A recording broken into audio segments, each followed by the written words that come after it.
एक और quick revision. देखिए यहाँ पे हमको लेसाजुस पैटर्न ऑफ सीआरओ अगर पूछा क्वेश्चन में, तो हमको क्या करना है, लेसाजुस पैटर्न बनाने के लिए वो हमको दे देगा 0 डिग्री पर क्या होगा, 90 डिग्री पर क्या होगा, 30 डिग्री पर क्या होगा।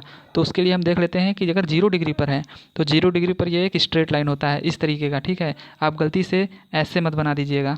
तो स्ट्रेट लाइन होता है जिसमें x इज टू वाई जो आपने पढ़ा है वो वाला स्ट्रेट लाइन, ठीक है। उसके बाद जैसे ही अगर आपसे पूछ देता है कि 0 से 90 डिग्री के बीच में यदि कोई भी एंगल पूछ देता है, जैसे सपोज दैट कि 30 डिग्री पूछ देता है, तो 30 डिग्री पर कैसे बताओगे आप, तो आपको 0 से ऊपर जाना है तभी 30 डिग्री मिलेगा, 0 से ऊपर कहीं इधर 30 डिग्री मिलेगा। तो अगर आप 0 से ऊपर जाते हो तो ये जो आपका स्ट्रेट लाइन था इसी पे आपको क्या करना है, एक और इलिप्स ऐसा बना देना है। तो इस शेप का कुछ हो जाएगा लेसाजुस पैटर्न, ठीक है। 30 डिग्री या फिर 40 डिग्री ऐसे करते हुए 0 से 90 डिग्री के बीच में जो भी आएगा, 0 और 90 को छोड़ करके वो इलिप्स की तरह आप बता दोगे किसका शेप बनेगा, लेसाजुस पैटर्न का, ठीक। उसके बाद आपको क्या करना है कि 90 डिग्री का पता करना है। तो 90 डिग्री में क्या हो जाएगा कि आपको 90 डिग्री में धीरे धीरे जाते जाते इलिप्स ऐसा कुछ था, तो 90 डिग्री पर पहुँचते पहुँचते एक ऐसा हो जाएगा, सर्किल की तरह हो जाएगा, सर्किल की तरह हो जाएगा, ठीक है। उसके बाद जैसे ही हम 90 डिग्री से आगे की तरफ जाएंगे तो आपने जो इलिप्स बनाया था कुछ ऐसा, वो ठीक उसका क्या हो जाएगा, उल्टा हो जाएगा, कुछ ऐसा हो जाएगा, ठीक है। कुछ इस तरीके का इलिप्स हमको देखने को मिलेगा 90 डिग्री से लेके 180 डिग्री के बीच में कोई भी एंगल यदि पूछा हो तो आप इसको देख रहे हैं कि ये आप ऐसे मूव करते जा रहे हो एंगल पे, और इलिप्स का शेप कैसे कैसे होता जा रहा है।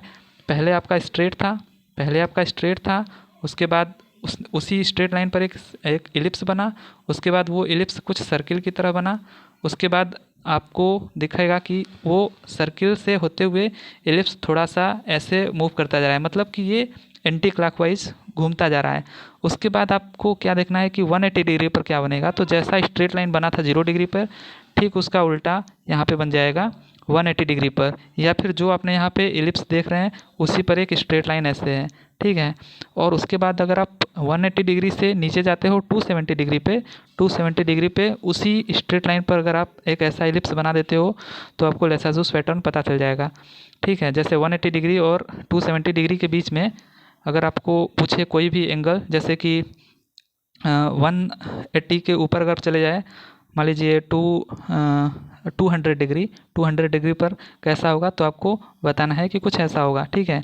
उसके बाद आप अगर चले आइएगा 270 डिग्री पर, मतलब 90 डिग्री का ठीक अपोजिट, तो वहाँ पे आपको कैसा देखने को मिलेगा, फिर से ये सर्किल की तरह हो जाएगा, ठीक है। फिर से ये सर्किल की तरह हो जाएगा, और जैसे ही आप वहाँ से आगे बढ़ोगे तो आपने देखा था भी कि आपका इलिप्स ऐसा था, तो आपका फिर से ये इलिप्स कैसा हो जाएगा, कुछ ऐसा हो जाएगा, ठीक है। जैसा कि यहाँ पे स्ट्रेट लाइन है, ठीक उसी स्ट्रेट लाइन पर जो इलिप्स बन सकता है उसी के आकार का हो जाएगा, ठीक है। तो ओवरऑल अगर हम इसको समराइज कर दें तो आप इस सर्किल की मदद से भी केवल बता सकते हो कि स्ट्रेट लाइन के जस्ट ऊपर और नीचे इसी के आकार का इलिप्स रहेगा, और इधर जो स्ट्रेट लाइन ऐसा है इसके ऊपर और नीचे जस्ट इसी के आकार का इलिप्स रहेगा, और 90 डिग्री और 270 डिग्री पर तो सर्किल रहेगा ही रहेगा।